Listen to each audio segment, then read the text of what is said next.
ओम श्री गंगाई नाथाय नमः। जय श्री गुरुदेव, जय श्री दादा गुरुदेव जी।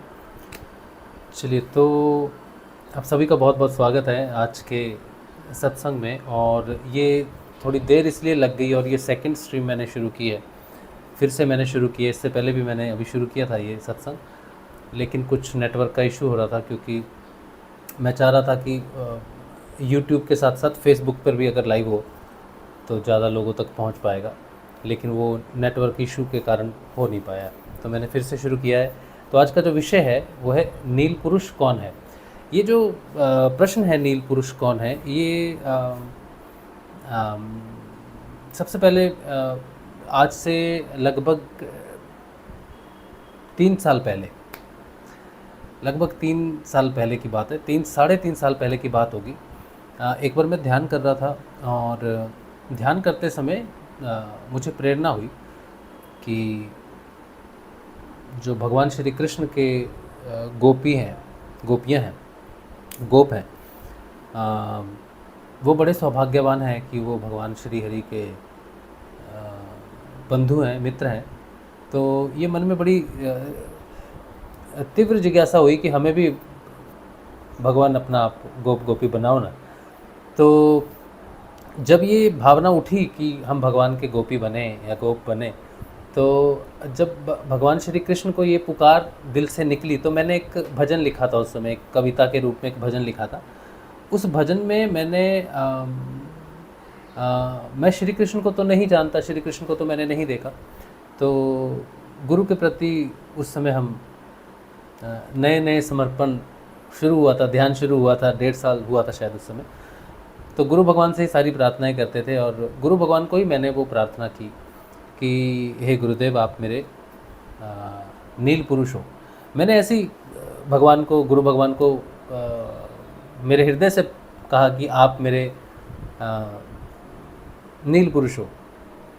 तो गुरु भगवान को नील पुरुष मानकर मैंने एक कविता लिखी थी। वो कविता अगर मैंने ढूंढी अभी नहीं, क्योंकि मेरे पास इतना समय नहीं था कि मैं पहले से प्री प्लान करूं, क्योंकि ये सत्संग अचानक ही होता है, प्रश्न आते हैं तो अचानक हो जाता है, तो प्री प्लानिंग नहीं रहती। फिर भी मैं कोशिश करता हूँ कि मुझे अगर वो नील पुरुष पे जो मैंने कविता लिखी थी वो मैं अगर आपको दिखा सकूँ, तो मुझे 1 मिनट दीजिए, मैं ढूंढने की कोशिश करता हूँ।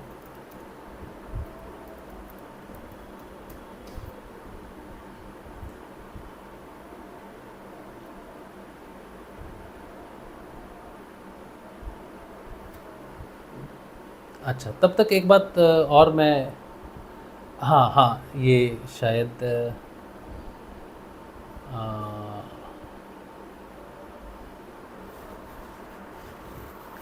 एक्चुअली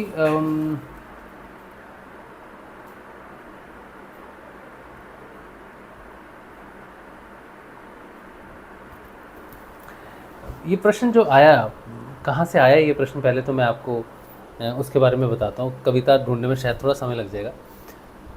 मैंने एक पुस्तक लिखी, जिस पुस्तक का नाम है आवाहन, आत्म जागृति का। ठीक है, ये पुस्तक मैंने लिखी है। तो कुछ लोगों ने पुस्तक खरीदी है। तो जब लोगों ने पुस्तक पढ़नी शुरू की, साधकों ने पुस्तक पढ़नी शुरू की, तो मुझे प्रश्न आया था। बहुत पहले एक प्रश्न आया था मुझे। वो प्रश्न क्या था वो मैं पहले आपको बता देता हूँ, ताकि आप इस कॉन्सेप्ट को समझ सको, नील पुरुष को आप समझ सको। उसके लिए मैं सबसे पहले ये प्रश्न शायद मुझे पूछा था,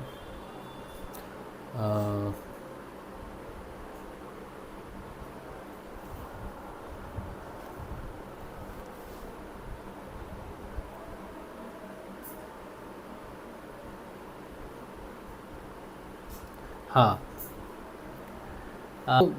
डाउट्स थे या जो पूछना चाहते थे मुझसे। तो इन्होंने काफ़ी, पूरी पुस्तक पढ़ने के बाद पूरी पुस्तकों में जहाँ जहाँ ये चाहते थे कि मैं क्लैरिफिकेशन दूँ इनको, इन्होंने पूरा लिख के भेजा था। हालांकि मैं इन्हें रिप्लाई नहीं कर पाया, क्योंकि मैंने अपनी पुस्तक लिखने के बाद नहीं पढ़ी है।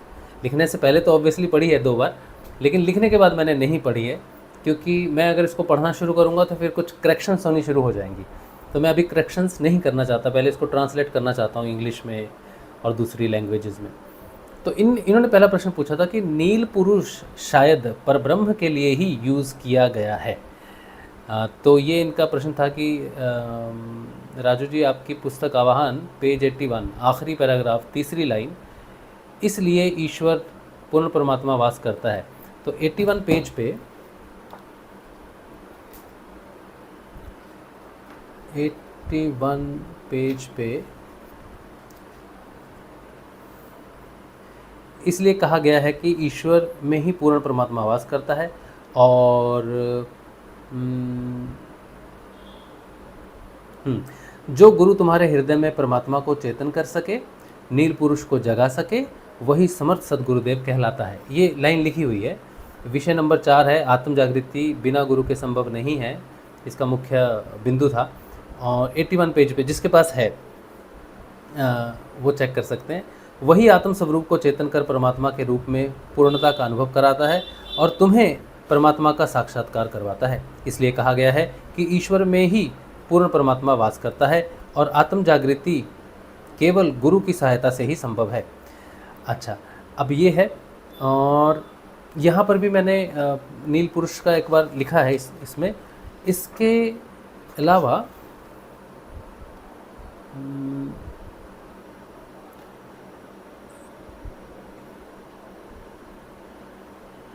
उसे अजन्मा नील पुरुष का आशीर्वाद प्राप्त होता है। दूसरी और सबसे महत्वपूर्ण बात है, ये इसी में है, आत्मा बिना गुरु के जागृति नहीं हो सकती है। दूसरी और सबसे महत्वपूर्ण बात, हाँ, योगेश्वर गुरु के बारे में कहा गया है कि सच्चा गुरु जो होता है, जो योगेश्वर होता है, उसकी क्या पहचान होती है। तो उसकी 2 प्रकार की पहचान है। कोई समर्थ सदगुरुदेव है जो आपको आत्म रूप से चेतन कर सकता है। वो 2 पहचान में से पहली पहचान है कि जो जिसे आप गुरु मानते हैं उसे अपने गुरु का और संपूर्ण परंपरा के सभी गुरुओं का आशीर्वाद, तपस्या और शक्ति मिली हो। दूसरा सबसे महत्वपूर्ण बिंदु है उसको समर्थ सदगुरुदेव बनाने का, कि उसे अजन्मा नील पुरुष का आशीर्वाद प्राप्त हो। यहाँ पर ये एक बिंदु आता है कि गुरु को नील पुरुष का आशीर्वाद क्यों प्राप्त होगा, है ना। तो ये चीज़ है। ये वैसे मैंने काफ़ी सत्संग में पहले बोली है कि गुरुदेव की वाणी है, गुरुदेव श्री रामलाल जी स्याग की एक स्पीच है। उनकी स्पीच है या फिर उनकी पुस्तक में कहीं लिखा हुआ है। उनकी पुस्तक जब मैंने पढ़ी थी तो गुरु भगवान ने स्वामी मुक्तानंद जी को कोट किया था। स्वामी मुक्तानंद जी की बात उन्होंने कही थी कि स्वामी मुक्तानंद जी को जो गणेशपुरी वाले हैं, जिनके गुरु जी का नाम है नित्यानंद भगवान, गणेशपुरी वाले, तो जिनकी पुस्तक है चित्त शक्ति विलास, तो मुक्तानंद जी ने जब गुरु की डेफिनेशन दी या गुरु बताया कि गुरु कौन होते हैं, तब ये बात मुक्तानंद जी ने कही थी, जो बात मैंने अपनी पुस्तक में लिखी है। यही बात मैंने अपनी पुस्तक में इसलिए लिखी क्योंकि हमारे जो गुरुदेव श्री रामलाल जी स्याग हैं, उन्होंने मुक्तानंद जी को कोट किया था और ये कहा था कि मैं मुक्तानंद जी को सच्चा स्वामी या सच्चा भक्त या सच्चा व्यक्ति मानता हूँ। मुक्तानंद जी को मैं सच्चा मानता हूँ क्योंकि स्वामी मुक्तानंद जी गुरु की परिभाषा जानते हैं, योगेश्वर की परिभाषा जानते हैं, और जो जानता है उसने वो अनुभव किया है। तो गुरु जी की पुस्तक में लिखा हुआ है एक जगह पर, वो कहाँ लिखा है मुझे याद नहीं है, लेकिन आप जब गुरुदेव श्री रामलाल जी स्याग के सारे वीडियो सुनोगे और उनकी लेखनी को पढ़ोगे तब आपको मिलेगा ज़रूर। तो ये बात उन्होंने कही थी कि 2 अधिकार होते हैं समर्थ सदगुरुदेव के पास, जो उनको अधिकार देता है कि वो आगे अपनी शिष्य परंपरा को चला सकते हैं। अब अगर सोचो कि मैं गुरु बन जाऊं या आप गुरु बन जाओ, तो आपके पास 10 लोग आ जाएं, 20 लोग आ जाएंगे और आप उन्हें कहोगे कि चलो बेटा ये मंत्र जपो, ये ध्यान करो, ऐसा करो, तो वो करते रहेंगे।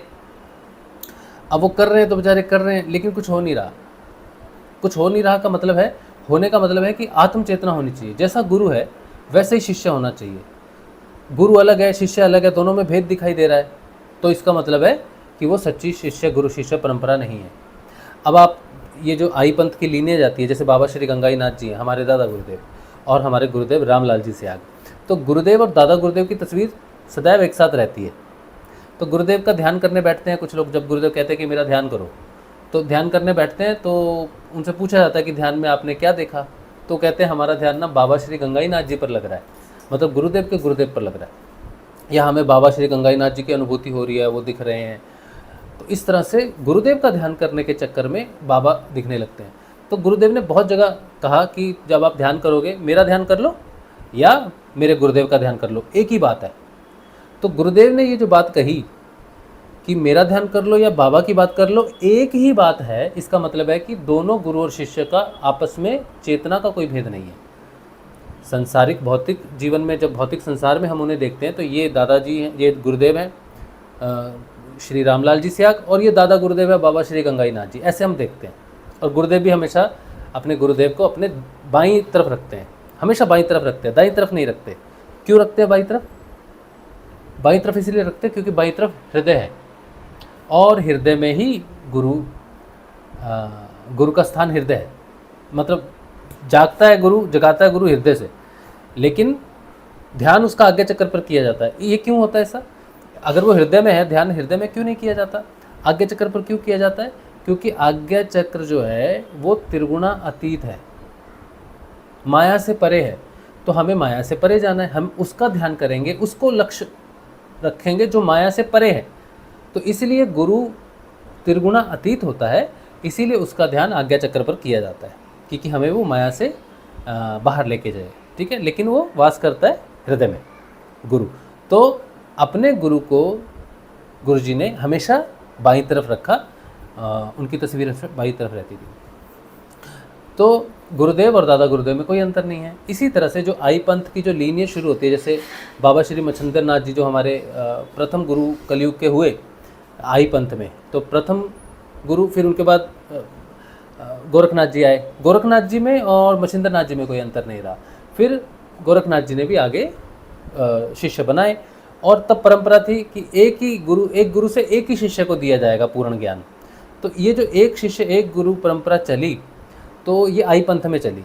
बाबा श्री गोरखनाथ जी ने क्या किया था कि संपूर्ण सिद्ध योग को 12 भागों में विभाजित कर दिया था। उसमें से एक पंथ आई का और 11 पंथ शिव के रखे थे। तो जो आई का पंथ रहा, माँ शक्ति का पंथ रहा, कुंडलिनी का पंथ रहा, जहाँ कुंडलिनी जागृत होकर योग पूर्ण कराती है, उसे आई पंथ कहा गया। तो ये आई पंथ की लीनियज आती है मच्छिंद्र नाथ जी, गोरखनाथ जी, फिर ऐसे नाथ हुए जो अमर हुए। जैसे माँ पार्वती ने जन्म लिया शिष्य बन के उमानाथ के रूप में, श्री गणेश जी ने जन्म लिया शिष्य बन के। तो ये ऐसे करके ये लीनेज एक गुरु एक शिष्य से चलती चलती चलती कहाँ तक पहुँची? नीचे गुरुदेव रामलाल जी स्याग तक पहुँची। तो गुरुदेव रामलाल जी स्याग के शिष्य बाबा श्री गंगाई नाथ जी, श्री रामलाल जी स्याग के गुरु बाबा श्री गंगाई नाथ जी, और गंगाई नाथ जी के गुरु श्री भवनाथ जी। और फिर उसके आगे उनके जो गुरु थे वो पूरी लीनेज आपको कहाँ मिलती है? एक जगह है अरावली पर्वत में, फोन बंद करो, मारवाड़ जंक्शन के पास काजलवास धाम नाम से एक जगह है। तो वो काजलवास धाम में नवनाथों की समाधि है। वैसे तो कहा जाता है ना नवनाथ अमर हैं, है ना, नवनाथ अमर है कहे जाते हैं। आप जब फोटो में देखोगे तो वो नाम आपको लिखे आएंगे। तो लेकिन जो काजलवास में जो समाधियाँ हैं वहाँ भी नवनाथ और 2 सिद्धों की समाधियाँ हैं, ठीक है। तो टोटल 11 समाधियाँ हैं वहाँ पर। वो कौन है? वो हमारे गुरुओं की लीनियज है। वहाँ पर बहुत सारी समाधियाँ एक साथ हैं। और ज़्यादा जानकारी के लिए कितनी समाधियाँ हैं क्या है, वहाँ पर हमारे गुरु भाई हैं जो वहाँ पर उन्होंने गुरुदेव जी के लिए एक आश्रम भी बनवाया था। भगत भाई रहते हैं वहाँ पे। जब कोई जाता है तो वो उनसे मिलेगा तो वो ज़्यादा डिटेल में बता सकते हैं कि कितनी समाधियाँ हैं, क्या है, कितने सिद्ध है, कितने नाथ है। मुझे उतना क्लैरिटी नहीं है उस चीज़ के बारे में, लेकिन वो समाधियाँ हैं वहाँ पर। अच्छा, तो गुरु शिष्य परंपरा में जो गुरु पद पर होता है उसके पास जितने भी गुरु उसके हुए हैं उससे पहले, उन सब की शक्ति उसके पास होती है। और यही लीनियज देखोगे आप, जैसे सिख धर्म है ना, सिख धर्म में गुरु नानक देव जी है ना, फिर पहले गुरु है गुरु नानक देव जी, और उनके अंतिम गुरु कि मेरे बाद कोई शरीरधारी गुरु नहीं होगा, बल्कि गुरु की वाणी को ही आप गुरु मानना। तो श्री गुरु ग्रंथ साहिब को गुरु माना जाता है। इससे पहले 10 गुरु हैं। तो श्री गोविंद सिंह जी वो 10वें गुरु हैं। तो गुरु गोविंद सिंह जी में, गुरु ग्रंथ साहिब जी में, है ना, और गुरु नानक देव जी में कोई अंतर नहीं है। कोई अंतर नहीं है। ऐसा नहीं है कि वो अलग है, वो अलग है, उनकी चेतना अलग है, नहीं, एक ही चेतना है। तो ये जो लीनिएज मानी जाती है कि शिष्य के पास वो सारी संपत्ति होती है जो उसके गुरु के पास थी। तो गुरु ग्रंथ साहिब में वो सारी शक्ति है जो 10 गुरुओं में थी, वही शक्ति उस वाणी में है। तो गुरुवाणी जो पढ़ता है, जो सच्चा सिख है, जो पूरे मतलब समर्पण के साथ श्री गुरु ग्रंथ साहिब जी को गुरु मानकर आगे बढ़ता है, तो उसका मार्ग प्रशस्त करेंगे उनके गुरु। तो इसी तरह से ये चलता है। तो समर्थ गुरु की बारे में जब मैं बात कर रहा हूँ कि समर्थ गुरु के पास पहली तो ये बात होनी चाहिए कि उसके गुरु की पूरी शक्ति उसके साथ होनी चाहिए। और दूसरी जो सबसे महत्वपूर्ण बात है, जिससे प्रश्न खड़ा होता है कि नील पुरुष कौन है, कि उस गुरु के ऊपर में दूसरी कंडीशन कि नील पुरुष का आशीर्वाद होना चाहिए, नील पुरुष की हामी होनी चाहिए।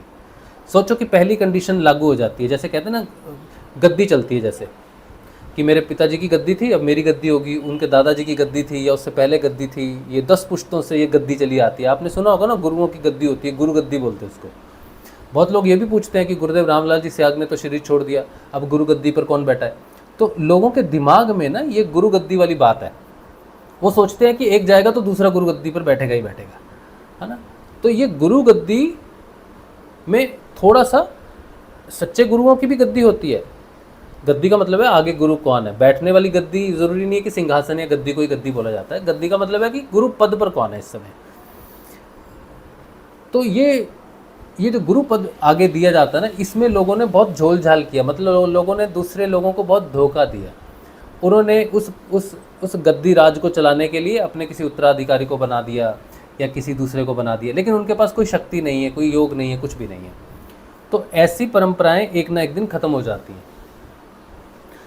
लेकिन जिस परंपरा में दूसरी कंडीशन लागू होती है, दूसरी कंडीशन ये कि जिस परंपरा में नील पुरुष का आशीर्वाद होता है, वो परंपरा कभी खत्म नहीं होती। गुरु अपने शिष्य को गद्दी दे, वो अपने शिष्य को दे, ये गद्दी परंपरा खत्म हो सकती है, लेकिन जिस परंपरा में नील पुरुष का आशीर्वाद हो, वो परंपरा कभी खत्म नहीं हो सकती। और ये जो आई पंथ है, गुरुदेव श्री रामलाल जी स्याग का जो के द्वारा के माध्यम से जो ये सिद्ध योग चल रहा है, इसमें नील पुरुष का आशीर्वाद है। अगर नील पुरुष का आशीर्वाद श्री रामलाल जी स्याग के साथ ना हो, गुरुदेव कहते हैं ना कि दादा गुरुदेव ने उनको सारी अपनी शक्ति दे दी, अब जो आगे का काम है, दादा गुरुदेव ने कहा कि अब आगे का काम तुमको करना है।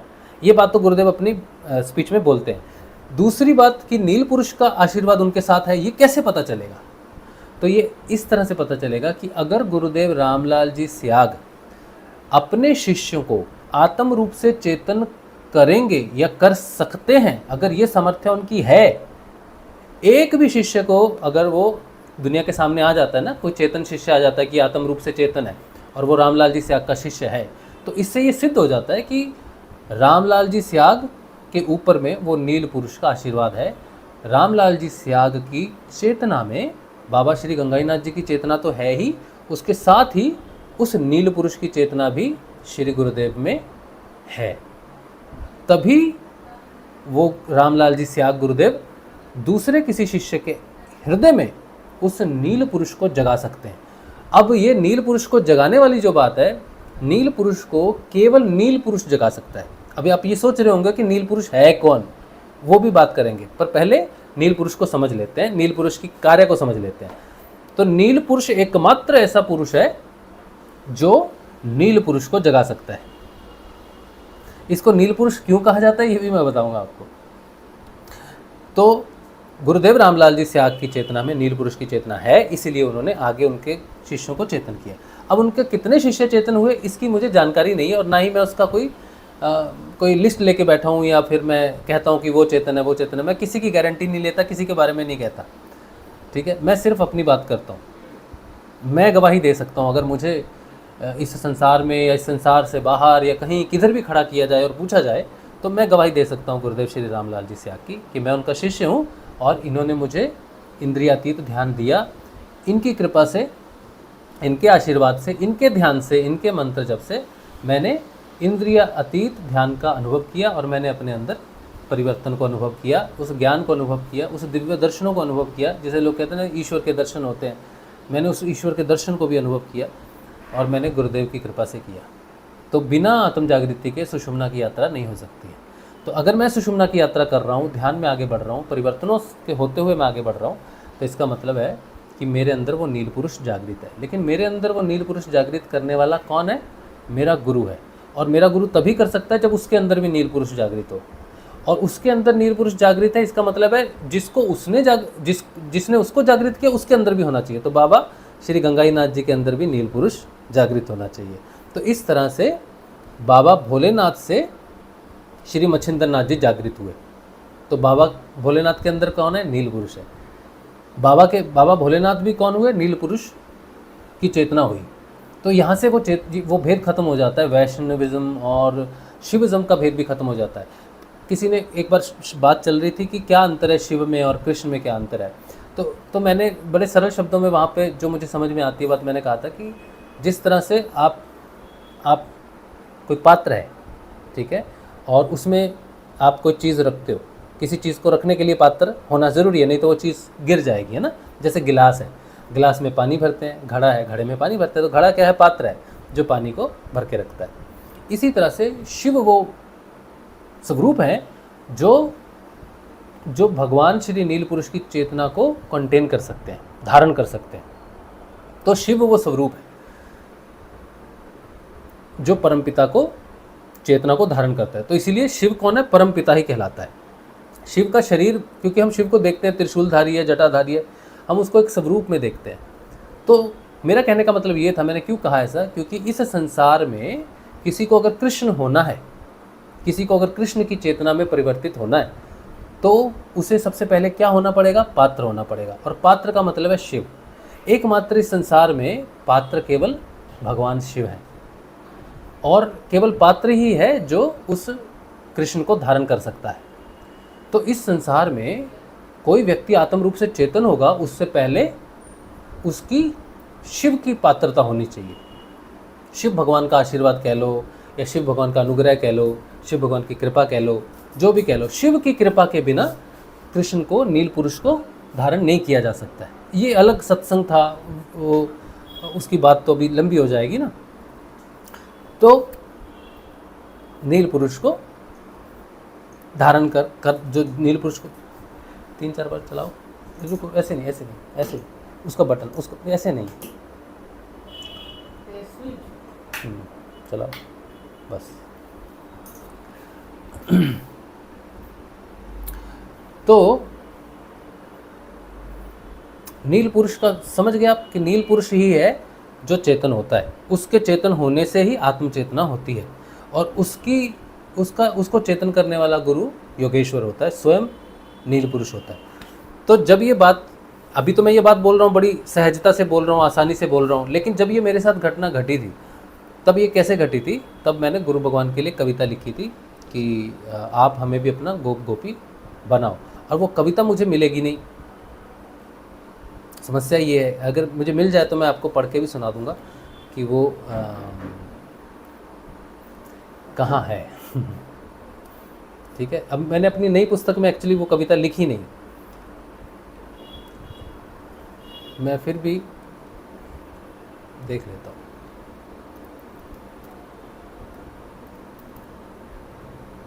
अगर मैं आपके मन में कोई नील पुरुष को लेकर कोई प्रश्न हो, और क्योंकि मैं इतना कुछ बोल रहा हूँ ना, और कोई एक लाइन पकड़ के नहीं चल रहा, तो अगर आपके मन में वो प्रश्न आए कि ये बात आपको पूछनी थी या मैंने बोलनी थी, मैंने बोली नहीं, तो वो आप प्रश्न के रूप में पूछ लेना, ठीक है। अच्छा, तो मैं ढूंढ रहा हूँ, वो दिख मिलेगा। तो ये तो एक बात रही कि एक प्रश्न था उनका कि नील पुरुष, आपने शायद परमपिता परमात्मा को आपने नील पुरुष कहा होगा, जो बात उनकी सही है कि हाँ, मैं आत्मा को नील पुरुष बोल रहा हूँ। और ये जो पुस्तक है जिसका फ्रंट पेज जो है, ये हृदय में आप देख रहे हो कि गोल्डन गेट है, और गोल्डन गेट में वो नील पुरुष जो है बांसी बजा रहा है, जो यहाँ भी आप देख सकते हो इसको। तो यही मैंने इसका अपनी पुस्तक का जो कवर रखा था, आत्म जागृति, क्योंकि पुस्तक का नाम ही आत्म जागृति का आह्वान। तो आत्म जागृति का मतलब ये है कि नील पुरुष, ये जो नीला कृष्ण, जो कृष्ण नीले स्वरूप में आपको दिखते हैं, ये बांसी बजाते हुए हृदय में जागृत होते हैं। तो इसे हिरण्य गर्भ कहते हैं। अगर आप श्रीमद् भागवत पढ़ोगे ना, तो वहाँ पर आपको पता चलेगा कि ये बात जो मैंने कही कि नील पुरुष को नील पुरुष ही क्यों जगा सकता है, तो श्रीमद् भागवत में आपको उसकी एक्सप्लेनेशन मिलती है। श्रीमद् भागवत में जब इस संसार की रचना हो रही थी, तो विराट पुरुष की रचना के साथ ही ब्रह्मांड की रचना होती है। जैसे हम कहते हैं ना, जा पिंडे शही ब्रह्मांडे, ये जो शरीर है, मनुष्य शरीर है, ये बिल्कुल भगवान के शरीर जैसा है। भगवान ने अपना प्रतिरूप बनाया है मनुष्य को। तो जब इस ब्रह्मांड की रचना हो रही थी, तो एक विराट पुरुष की रचना हो रही है, उसकी रचना के साथ साथ ब्रह्मांड बाहर भी रचा जा रहा है। तो जब उनको ये सारी उनका पूरा शरीर रचा गया, तो देवताओं जब जब जो प्रकृति है, प्रकृति में जब माया, प्रकृति के जो 3 गुण हैं, सतोगुण, रजोगुण, तमोगुण, ये तीनों जब द्वैतवाद के कारण, अहंकार के कारण विकृत होते हैं, सबसे पहले सतोगुण विकृत होता है, तो देवलोक वगैरह बनते हैं, देवताओं की संरचना होती है। फिर रजोगुण विकृत होता है अहंकार से, फिर सूक्ष्म तत्व वगैरह बनते हैं। फिर तमोगुण विकृत होता है अहंकार से, फिर स्थूल इंद्रियां, पंच इंद्रियां, ये सब स्थूल तत्व वगैरह ये सब बनते हैं। तो अब ये सब बनने के बाद इसमें कोई हलचल नहीं है। विराट पुरुष की रचना हो जाती है पूरे शरीर की, देवताओं की रचना हो गई, इंद्रियों की रचना हो गई, पंचभूतों की रचना हो गई, लेकिन कोई मूवमेंट नहीं है। तब जो प्रकृति ने ये पूरा पुरुष की रचना की, विराट पुरुष की रचना की, उसमें लेकिन हलचल नहीं दे सक रही, उसमें कोई भी घटना नहीं घट रही है। तब जिसे हम पुरुष मानते हैं, एक प्रकृति और पुरुष 2 अनादि तत्व माने जाते हैं। तो पुरुष जब उस प्रकृति के विराट पुरुष में प्रवेश करता है हृदय में, तब जाके सारी वो विराट पुरुष जागता है, और उसके जागने से फिर सृष्टि स्वयं घटित होने लग जाती है। तो ये पहली घटना है जहाँ विराट पुरुष के शरीर की रचना है, लेकिन वो चेतन नहीं है। उसको चेतन करने के लिए पुरुष उसके हृदय में जागृत होता है, उसके बाद वो विराट पुरुष से सारी सृष्टि का निर्माण शुरू होता है। तो प्रकृति क्या करती है? सृष्टि का निर्माण करती है, लेकिन बिना उस नील पुरुष के, उस परम पिता के, उस पुरुष के, जिसे पुरुष कहा गया है, उसके बिना ये नहीं होता। उसके बिना सृष्टि की रचना नहीं चलती है। तो उसे नील पुरुष ही क्यों कहा गया है? अब सवाल ये आता है कि वो उसे तो हम पुरुष मानते हैं, और प्रकृति तत्व को हम प्रकृति मानते हैं, प्रकृति और पुरुष मानते हैं। तो पुरुष को हमने नील पुरुष क्यों कह दिया? नील पुरुष इसलिए कह दिया क्योंकि धरती को हम माता बोलते हैं और आकाश को हम पिता बोलते हैं। तो पिता की चेतना आकाश की चेतना के साथ जोड़ी जाती है कि धरती अगर हमारी माता है तो आकाश हमारा पिता है, और आकाश का जो मूल स्वरूप है वो नीला है। ठीक है, अब ये नीला क्यों है? क्योंकि जब सूर्य की जो किरणें होती है ना, सूर्य की जो रोशनी होती है, जिसे प्राण बोलते हैं उस रोशनी को, वो रोशनी, उस रोशनी को जब रोशनी जब पृथ्वी पर आती है तो बीच में कभी कभी रेनबो बनता है। देखा आपने इंद्रधनुष? तो वो पानी की बूंदों से जब रोशनी टकराती है ना, तो वो प्रिज्म बन जाता है, और वो रोशनी जो है, जो जिसका कोई कलर नहीं है सूर्य की रोशनी का, वो 7 रंगों में विभाजित हो जाती है। जैसे आपका ये शरीर है ना, शरीर में सबसे नीचे मूलाधार है लाल रंग का, फिर स्वादिष्ठान है ना, थोड़ा ऑरेंज रंग का, फिर मणिपुर है थोड़ा पीले रंग का, फिर ऊपर हृदय है हरे रंग का, फिर ये कंठ है आकाश तत्व, यानी कि मूलधारा चक्र हो गया पृथ्वी, और पृथ्वी लाल रंग को दिखा रही है, और फिर स्वादिष्ठान हो गया ऑरेंज कलर का, वो जल तत्व को दिखाता है स्वादिष्ठान, और फिर मणिपुर दिखाता है अग्नि तत्व को, तो येलो रंग का हो जाता है। और ये चौथा चक्र है अनाहत चक्र, ये प्राणवायु को दर्शाता है, वायु को दर्शाता है, चौथा तत्व वायु है।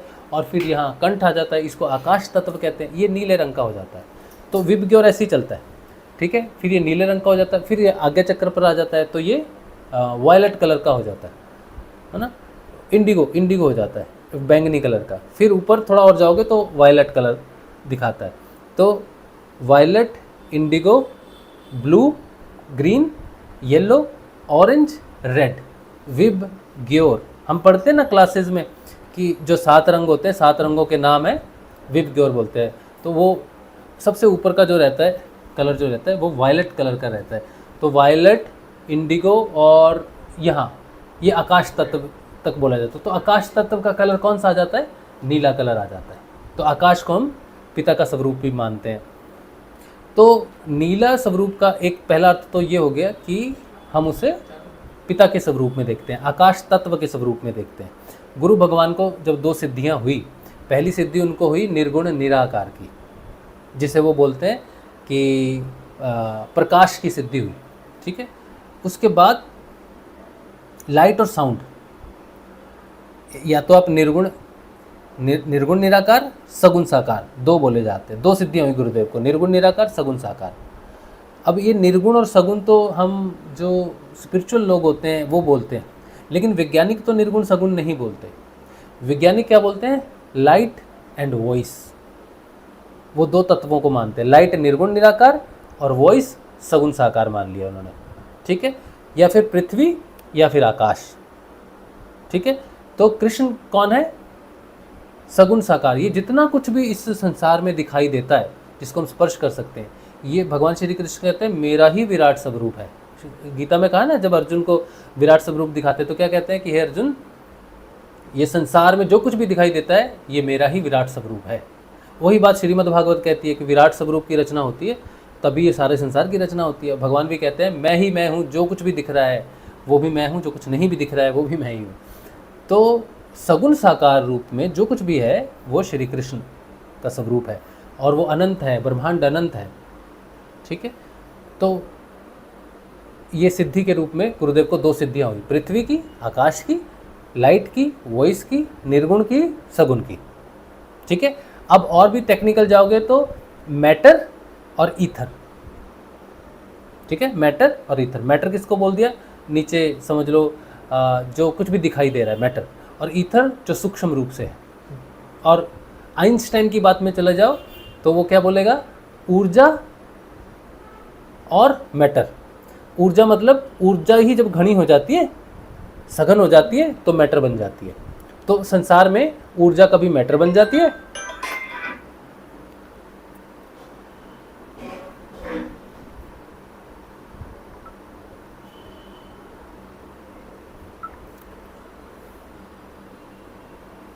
ऊर्जा कभी मैटर बन जाती है, और मैटर ही बाद में ऊर्जा बनती है। जैसे व्यक्ति, हम शरीर रहता है हमारा ना, तो शरीर जब लय हो जाता है, पंच तत्व में विलीन हो जाता है, तो वो ऊर्जा रह जाती है ना। तो ये कन्वर्जन चलता रहता है, E=mc², जो जिससे एटम बम बना है ना, एटम बम बना। तो ये चीज़ है, दो चीज़ें। अब ये जो गुरुदेव को ये दो सिद्धियाँ हुई, निर्गुण और सगुण की, इन दोनों सिद्धियों ने गुरुदेव को पूर्णता दे दी। तो गुरुदेव कहते हैं किसी भी चीज़ पे, किसी भी मैटर की आप मेरी तस्वीर बना लो, उसमें मेरी चेतना रहेगी, उससे आपका ध्यान लग जाएगा। क्योंकि गुरुदेव की तस्वीर जीवित तस्वीर है। उसका कारण भी यही है कि गुरुदेव को मैटर की सिद्धि हुई। किसी भी मैटर पर उनकी तस्वीर बनाने से उनकी चेतना हमसे कनेक्ट हो जाती है, और हमारे अंदर उनकी जो नील पुरुष की चेतना है वो उसको जगा सकते हैं, ठीक है। अब दूसरी बात आती है कि नील पुरुष को हमने, ये तो इतना कुछ मैंने बताया कि नील पुरुष को हमने नील पुरुष क्यों कहा। अब आप अगर श्री अरविंदो को आप पढ़ोगे ना, तो श्री अरविंदो कहते हैं कि ये जो मनुष्य है ना, मनुष्य का जो पूर्ण परिवर्तन है, तो पूर्ण परिवर्तन होगा मनुष्य का। मनुष्य तो परिवर्तन होता आ रहा है ना, जैसे भगवान के अलग अलग स्वरूप हुए, जिसे हम कहते हैं कि पहले मत्स्य अवतार हुआ, कच्छप अवतार हुआ, बराह अवतार हुआ, फिर इस तरह से अवतार हुआ, वामन अवतार होते होते, वामन अवतार के बाद भगवान श्री कृष्ण हुए पूर्ण अवतार। भगवान श्री कृष्ण को पूर्ण अवतार माना जाता है।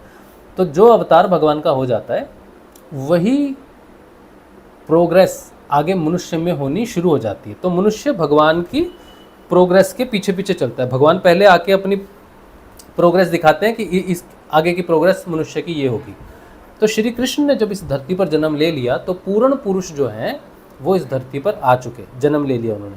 अब जो मनुष्य हैं उनकी प्रगति किस तरफ होगी? श्री कृष्ण की तरफ होगी। अब सारी संसार में जितने भी मनुष्य हैं उन सब का परिवर्तन श्री कृष्ण में होगा, पूर्णता में होगा। और श्री कृष्ण के आगे तो आगे कोई विकास ही नहीं है, क्योंकि वो पूर्ण विकसित है ना। तो मनुष्य में अब जो विकास होने वाला है वो अंतिम विकास है, और वो मनुष्य को पूर्ण करेगा, भगवान श्री कृष्ण में परिवर्तित कर देगा। तो भगवान श्री कृष्ण में कोई परिवर्तित होगा तो भगवान श्री कृष्ण के संक्रमण से ही होगा, है ना। तो वो पूर्ण है। इसीलिए भगवान श्री कृष्ण को, श्री राम जी को आप देखोगे ना, तो उनके शरीर को नीले रंग से दिखाते हैं। आपने देखा ना, भगवान श्री कृष्ण नीले रंग के दिखाते हैं, कोई कोई टीवी सीरियल भी देखोगे ना आप, या भगवान श्री राम का कोई देखोगे तो उनकी नील वर्ण की आभा दिखाते हैं।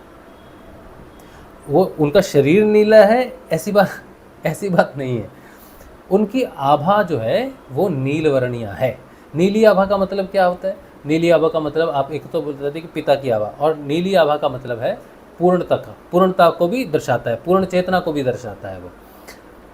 तो क्या होगा कि श्री कृष्ण को अब अपने साथ योग करवाना है मनुष्य को। अगर देखो, नदी का जब योग होता है समंदर के साथ, तो वो नदी नहीं रह जाती, समंदर हो जाती है ना। तो साधारण मनुष्य का योग अगर श्री कृष्ण के साथ हो जाए तो साधारण मनुष्य नहीं रहेगा, वो कौन हो जाएगा? श्री कृष्ण हो जाएगा। लेकिन श्री कृष्ण के साथ योग करवाने के लिए तो उसको, श्री कृष्ण अगर परम पिता परमात्मा है तो हमारे शरीर में भी तो आत्मा वास कर रही है ना, उसी का अंश है, तो उसको जागृत होना पड़ेगा आत्मा को। आत्मा जागृत होगी तब आत्मा और परमात्मा का योग होगा, तभी योग संभव हो सकता है जब हमारे अंदर जो आत्मा है उसकी चेतना जागृत हो जाए। व्यक्तिगत चेतना रहती है मनुष्य की, जिससे वो जन्म मृत्यु के चक्कर में पड़ता है। अब हमारे अंदर जो आत्म चेतना है उसी को, क्योंकि वो उस कृष्ण का ही अंश है, उस नील पुरुष का ही अंश है, हाँ, इसीलिए हमारे हृदय में, हमारे हिरण्य गर्भ में जो आत्म स्वरूप में वास कर रहा है, सो रहा है, वो कौन है? वो नील पुरुष का ही अंश है। तो उसको जगाने वाला भी नील पुरुष कृष्ण। तो श्री अरविंदो ने योग किया, योग के माध्यम से श्री कृष्ण के साथ जब उनका योग हुआ तो श्री अरविंदो का परिवर्तन हो गया श्री कृष्ण में पूर्ण रूप से। ठीक है, अब श्री कृष्ण का जब श्री अरविंदो का पूर्ण परिवर्तन हो गया श्री कृष्ण में, तब उन्होंने भगवान से यही कहा कि, क्योंकि श्री अरविंदो तो बहुत ही बड़े योगी हैं, भगवान का ही स्वरूप थे, भगवान का ही अवतरण था, ओके, यात्रा दिखाई उन्होंने। तो हर मनुष्य की चेतना तो श्री अरविंदो जैसी है नहीं, बल्कि श्री अरविंदो की चेतना का एक कण भी नहीं है हम तो, है ना। तो श्री अरविंदो ने यही बात श्री कृष्ण से कही कि भगवान कैसे होगा कल्याण, मनुष्य कैसे पहुँचेगा यहाँ तक? इतने ऋषि आए आपके, इतने लोगों को आपने भेजा, उन्होंने असेंड तो कर लिया लेकिन फिर आपको नीचे नहीं उतार पाए और खुद भी नीचे नहीं उतर पाए। तो मुझे अपने लिए ये योग नहीं चाहिए, मैं अपने लिए किसी भी प्रकार का कोई योग नहीं चाहता, कोई मोक्ष नहीं चाहता। ये आप पृथ्वी को दो, पृथ्वी पर रहने वाले मनुष्य को दो, और ये केवल आप ही कर सकते हो। तो आप कृपा करके स्वयं नीचे उतरो, इस रूप में उतरो जिस रूप में आप नीचे साधारण मनुष्य के साथ उसको योग प्रदान करके यहाँ तक उठा सको जहाँ तक मैं उठा और मेरा आपसे योग हुआ। तो श्री अरविंदो योग के माध्यम से एक लेवल तक उठे, फिर उनका श्री कृष्ण के साथ योग हुआ, लेकिन इस लेवल तक उठना साधारण मनुष्य की क्षमता में नहीं है। तब श्री कृष्ण ने कहा, ठीक है, मैंने इसीलिए तुम्हें अपना योग प्रदान किया है कि तुम मुझे नीचे उतार सको। तो भगवान श्री कृष्ण ने कहा कि मैं भौतिक रूप से अब पृथ्वी पर जन्म लूँगा, जिसे हम कल की अवतार का रूप मानते हैं। ठीक है, तो श्री अरविंदो ने क्या कहा कि 24 नवंबर 1926 को भगवान श्री कृष्ण का भौतिक में अवतरण हुआ है। ये बात श्री अरविंदो ने कही। तो इसका मतलब है श्री कृष्ण की चेतना 24 नवंबर 1926 को इस पृथ्वी पर फिजिकल, भौतिक रूप में उसने अवतरण ग्रहण किया। फिर श्री अरविंदो ने बताया कि ये जो अवतरण हुआ है भौतिक रूप से, ये क्या है, इसका नाम क्या होगा और इसका कार्य क्या होगा, ये भी उन्होंने बताया। क्योंकि उन्होंने डायरेक्ट कल्कि नहीं कहा, क्योंकि लोग कल्कि के लिए ना बड़े सेंसिटिव हैं।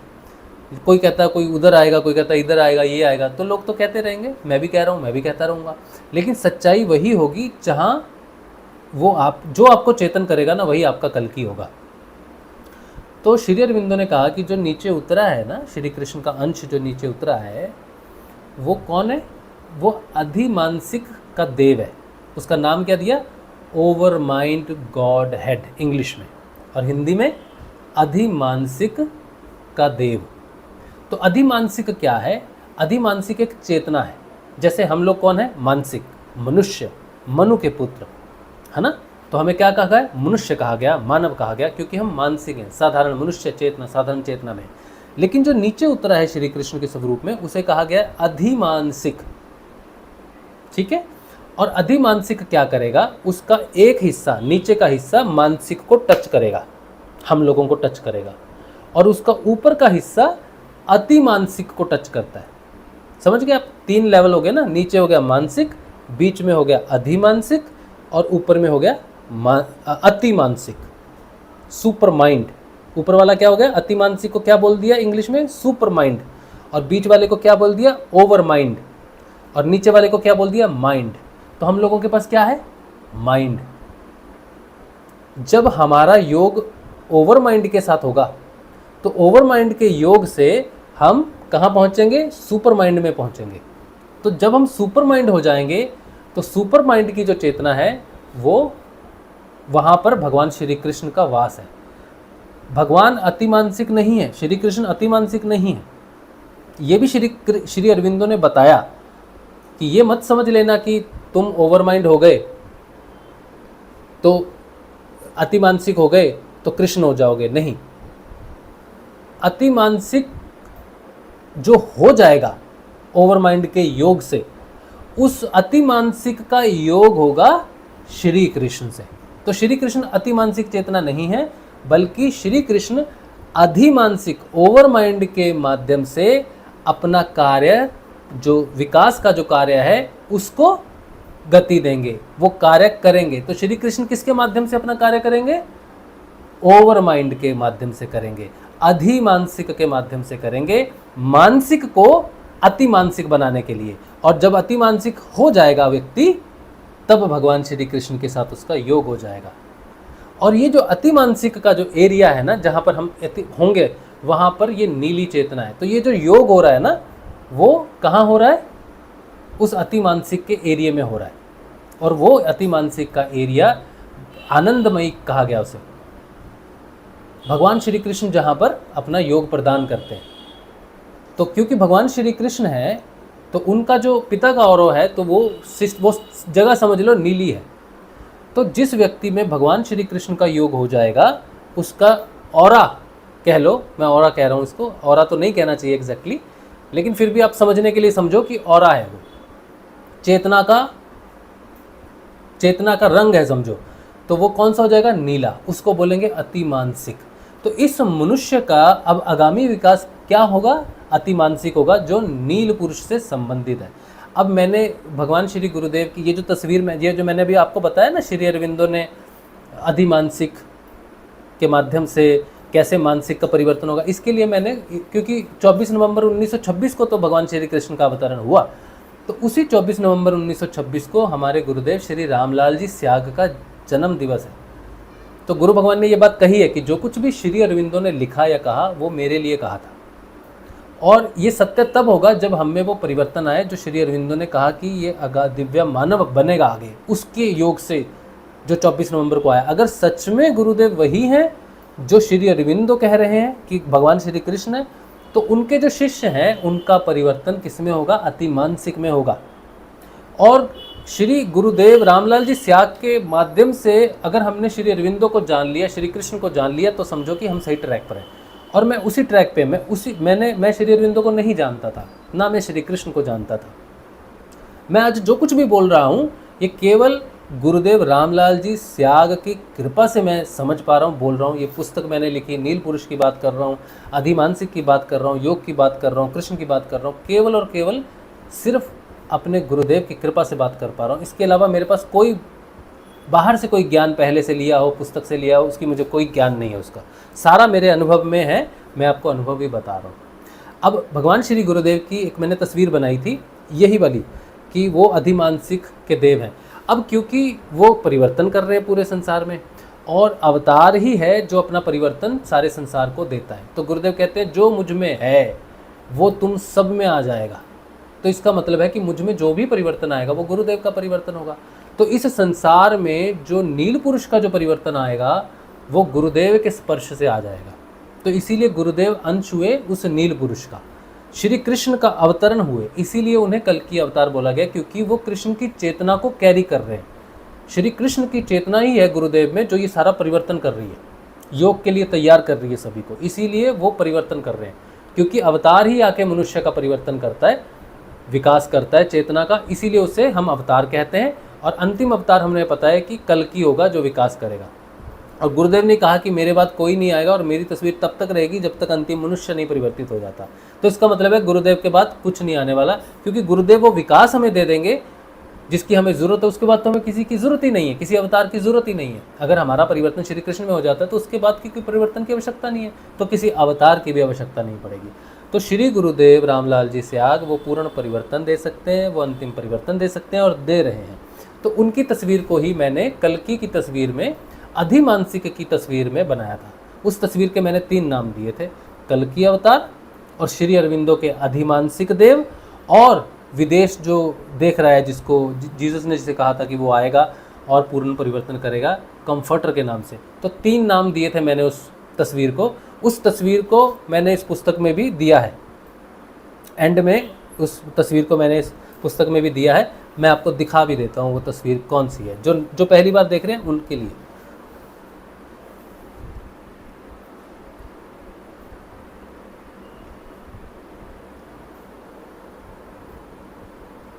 ये वाली तस्वीर है।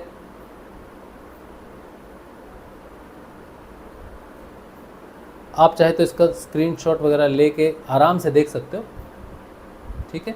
तो आप देखो कि इस तस्वीर में सबसे नीचे काला एरिया है ना, माइंड, मानसिक, इसमें हम सब रहते हैं। कि हम बोलते हैं बहुत कुछ है और सब अलग अलग है, तो उसको बोलते हैं डुअलिटी, दो से ज़्यादा, और इनइक्वालिटी, और समानता भी नहीं है, अंधकार है। ये सामान्य मनुष्य है। लेकिन थोड़ा ऊपर बढ़ोगे तो देखोगे अधिमानसिक, ओवर माइंड, डुअलिटी, इक्वालिटी, तो हम पहुंच जाते हैं कि हाँ बहुत सारे हैं लेकिन सब एक ही समान है तो बहुत सारे लेकिन एक ही चेतना है। फिर इस चेतना में जब हम बात पहुंचते हैं, फिर हम ऊपर, हमारा असेंशन होता है, फिर हम पहुंचते हैं अतिमानसिक, सुपर माइंड, नॉन डुअलिटी, एक ही है, दो है ही नहीं, ठीक है। और ऊपर का एरिया देखोगे आप, नीला है, देख रहे हो ना, हाँ। तो ये चेतना है, नीचे डार्क चेतना से, अंधकार से नील चेतना की तरफ बढ़ाने वाला कौन होगा? नील पुरुष चेतना है, नील चेतना, परम पिता परमात्मा की वो चेतना है। और गुरुदेव का राइट हैंड जो है, आप देखोगे कि गुरुदेव के राइट हैंड में वेदांत है और उनके 7 तारे भी हैं राइट हैंड में। तो ये तारे किसको दर्शाते हैं? सप्तऋषि को दर्शाते हैं, योग को दर्शाते हैं। और वेदांत किसको दर्शाता है? योग से जो ज्ञान प्रकट होगा, ब्रह्म विद्या प्रकट होगी, वो चीज़ है। तो जिस व्यक्ति का योग होगा नील पुरुष के साथ, उसको 2 चीज़ें मिलेंगी। पहला, नील पुरुष का योग तो मिलेगा ही, योग के साथ ही उसके अंदर ब्रह्म ज्ञान भी प्रकट होगा, तब उसका योग पूर्ण होगा। इसीलिए इस योग को पूर्ण योग कहा गया, सिद्ध योग कहा गया, पूर्ण दर्शन कहा गया। योग प्लस वेदांत, गुरुदेव की स्पीच आप सुनोगे ना, तो गुरुदेव कहते हैं योग प्लस वेदांत पूर्ण दर्शन है। अभी वेदांत है, योग गायब हो गया है। लोग तो प्राणायाम को योग मानते हैं, तो पतंजलि अष्टांग योग जो है उसको कोई जाने समझे तो पता चले योग क्या होता है, और जिसका वो योग सिद्ध होता है उसी को ही ब्रह्म विद्या, ब्रह्म ज्ञान, वेदांत का ज्ञान, वेदों का ज्ञान प्राप्त होता है। तो ये गुरुदेव का। अब अगर आप बाइबल पढ़ोगे ना, तो बाइबल में लिखा हुआ है कि वो आएगा ना कंफर्टर, तो उसके राइट हैंड में 7 तारे होंगे, तो वो 7 तारे योग को दर्शाते हैं, ठीक है। और लोह दंड होगा गुरुदेव के हाथ में, जो लोह दंड है ना, ये दंड है न्याय का, तमोगुण के पतन का और स्वतंत्रता का। ऊपर आप ये जो लोह दंड गुरुदेव ने पकड़ा, इसके ऊपर में नीले रंग का देखोगे ना, एक लगाया हुआ है मैंने, वो नीली पृथ्वी है, और उसके नीचे देखोगे आप 2 पंख लगाए हैं, फिदर, वो क्या है? स्वतंत्रता, पृथ्वी की स्वतंत्रता, पृथ्वी का ट्रांसफॉर्मेशन होगा नील चेतना में, नीली पृथ्वी दिखाई है, देख रहे हो? हाँ, तो साथ में एक सर्प भी देख रहे हो आप गोल्डन कलर का, वो क्या है? कुंडलिनी है। तो कुंडलिनी के माध्यम से गुरुदेव जो परिवर्तन लाएंगे, राइचियसनेस का जो परिवर्तन आएगा, ट्रुथ चेतना का, सत्य चेतना का परिवर्तन आएगा। तो ये गुरुदेव की वो तस्वीर है। और गुरुदेव के मुंह के सामने देखो, एक लिखा हुआ मैंने, मुख की तलवार। तो मुख की कौन तलवार होती है? मुख के शब्द को बोला गया है, 2 धारी तलवार है। तो गुरुदेव का जो मंत्र है ना, उसमें 3 शब्द हैं, पहला और तीसरा, दोनों शब्द एक ही हैं, 2 शब्दों का मंत्र है, लेकिन आगे पीछे सेम मंत्र रहता है, ताकि वो कॉन्टिन्यूस लूप में चलता रहे। तो पूरा विज्ञान है, ठीक है। तो ये चीज़ है, नील पुरुष, उस परम पिता की चेतना, कितना कुछ है ना, बहुत विस्तृत है। अब वैसे तो देखा जाए तो इसको बहुत और भी विस्तृत किया जा सकता है, लेकिन क्योंकि इतने छोर हैं लिखने जाओ। अभी मेरी जो अगली पुस्तक है, मैंने इसमें लिखा है पुस्तक में कि मैं अगली पुस्तक जो लिखूंगा ना, वो कल की अवतार पर ही लिखूंगा। ठीक है, उसमें मैं ये सब लिखने का प्रयास करूंगा, लेकिन वो कब लिखेंगे वो तो गुरुदेव ही जानते हैं, कब लिखवाएंगे वो। अभी तो ये पुस्तक है, इसका ट्रांसलेशन करेंगे पहले। तो समझे आप, इतना देर मैंने बात किया कि नील पुरुष कौन है, कैसे गुरु के माध्यम से नील पुरुष काम करता है, कैसे गुरु को पूर्ण समर्थ बनाने वाला नील पुरुष है, और नील पुरुष ही नील पुरुष को जगाने वाला है। तो गुरु भी नील पुरुष है, और जो हृदय में आत्मा जागती है वो भी नील पुरुष है, और जिसके साथ उसका योग होता है पूर्ण पिता परब्रह्म, वो भी नील पुरुष है। तो हमारे अंदर जब वो नील चेतना जागृत होने से लेकर पूर्णता तक जो यात्रा है, उसे ही आत्म यात्रा कहा गया। तो आत्मा का जो स्वरूप है वो नील पुरुष के रूप में उसे देखा जाता है। अगर आप ये घटना कब घटी थी, ये घटना घटी थी मेरे साथ। मुझे नील पुरुष की चेतना का कब आभास होने लगा, जब मैं पहली बार जगन्नाथ जी गया था। जगन्नाथ जी जाने से पहले की बात होगी शायद, जिस दिन मैंने ये कविता लिखी गुरुदेव को प्रार्थना के रूप में। वो अभी मुझे मिल नहीं रही है कविता।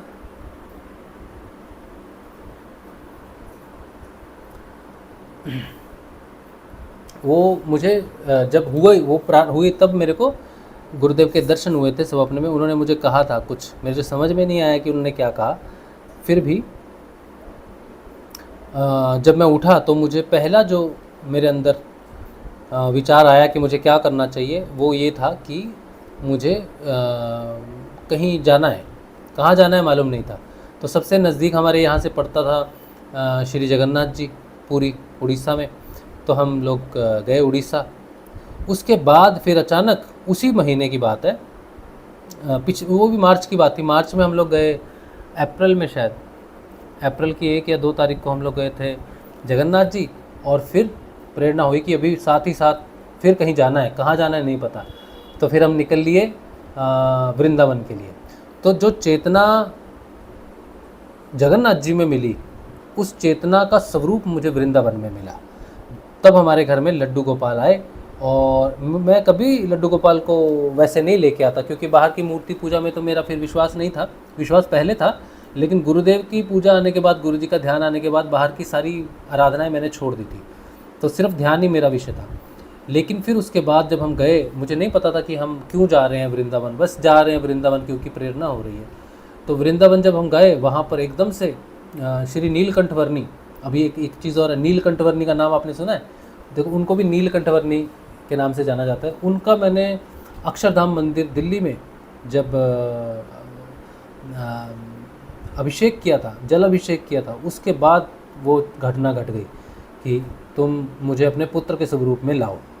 नीलकंठवर्णी जी का जल अभिषेक जब हमने किया, तब ये बात आई कि मुझे अपने पुत्र के स्वरूप में लाओ।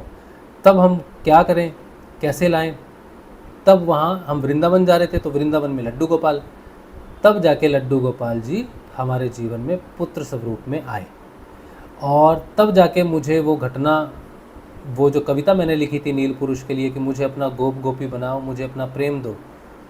तो भगवान का प्रेम तो किसी भी रूप में मिल सकता है, भाई के रूप में, बहन के रूप में, पुत्र के रूप में, पिता के रूप में, सखा के रूप में, इस किसी भी रूप में मिल सकता है। तो उन्होंने मुझे अपना योग प्रदान किया, आंतरिक रूप से श्री गुरुदेव से, और बाहरी रूप से लड्डू गोपाल जी से पुत्र के रूप में उनका योग हमें मिला। तब लड्डू गोपाल जी हमारे जीवन में आए। अब वो हमारे, हम उनके बिना नहीं रह सकते, वो शायद हमारे बिना नहीं रह सकते होंगे। ठीक है, तो यहाँ पर मेरे को नहीं मिल रहा है,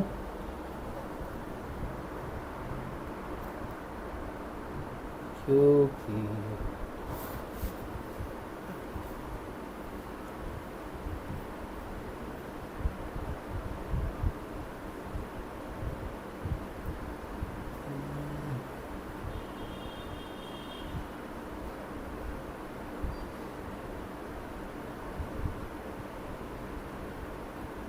तो ये रही मेरी यात्रा नील पुरुष को समझने की, नील पुरुष की, जो मैंने आपको बताई। इसके अलावा भी बहुत कुछ लिखा जा सकता है। तो वो कविता मैं ढूंढ रहा हूँ, लेकिन मुझे लगता नहीं कि वो मुझे यहाँ पे,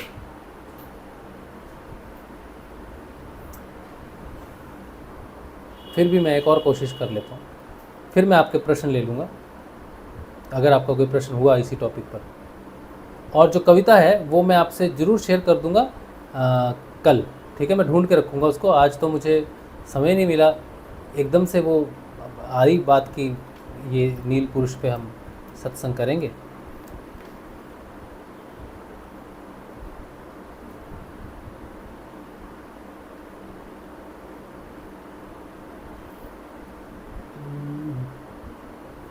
एक मिनट लूँगा, ठीक है, ज़्यादा नहीं ढूंढने में।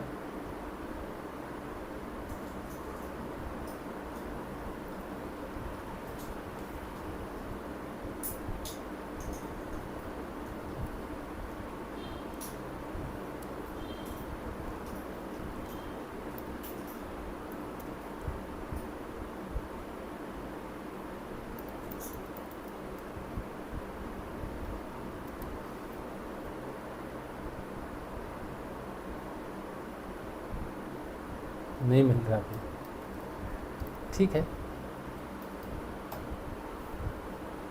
कल ढूंढ के रखेंगे, ठीक है। चलिए, तो अब कोई प्रश्न आपका रहा जो इसी से संबंधित हो उसे हम ले लेते हैं। आप सभी को जय श्री गुरुदेव। अजय नहीं, आज स्टॉक शेयर्स बोल रहे हैं सारा दुख वनील पुरुष की वजह है। क्या लिखा है समझ नहीं आई मुझे बात। हो सकता है, सबके अपने अपने जीवन की यात्रा है, हम अपने कर्मों से ही यात्रा करते हैं, लेकिन जब तक ईश्वर की इच्छा नहीं होती तब तक तो आपको आपके हृदय में उसके प्रति किसी न किसी प्रकार से कोई ना कोई भाव तो उत्पन्न होता ही है। इसमें तो हम कुछ नहीं कह सकते आपके लिए। आप भगवान को कैसे देखते हो, ये आपकी यात्रा रही, आपके कर्मों की यात्रा रही। मुझे तो मिला, इसीलिए मैं बता रहा हूँ कि मुझे मिला। आपको नहीं मिला तो आप बताओ दुनिया को आपको नहीं मिला। आपको ज़रूर, जो आपके साथ हुआ आपको बताना चाहिए। मैं चिल्लाता रहूँगा हमेशा कि मुझे मिला, मुझे मिला, मुझे मिला। आप चिल्लाते रहना आपको नहीं मिला, आपको नहीं मिला, आपको नहीं मिला। हमारे अपने अपने कर्म प्रारब्ध हैं, हमारी अपनी अपनी यात्रा है, ठीक है। अगर आप प्रयास करोगे ढूंढने की तो मिलेगा। मुझे तो मिला। अच्छा, पद्म सिंह, जय गुरुदेव। अच्छा, रवि कुमार,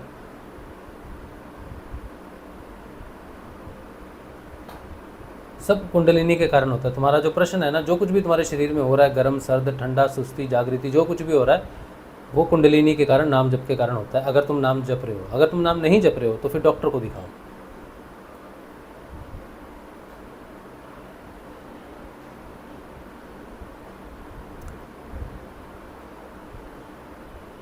ठीक है, चलो, और कोई प्रश्न लेने लायक नहीं है अभी तो फिलहाल, तो इतना ही है। मुझे आशा है कि इस सत्संग से आपका विश्वास गुरु के प्रति, उस ईश्वर के प्रति दृढ़ हो और आप उस पथ पर चलते रहें।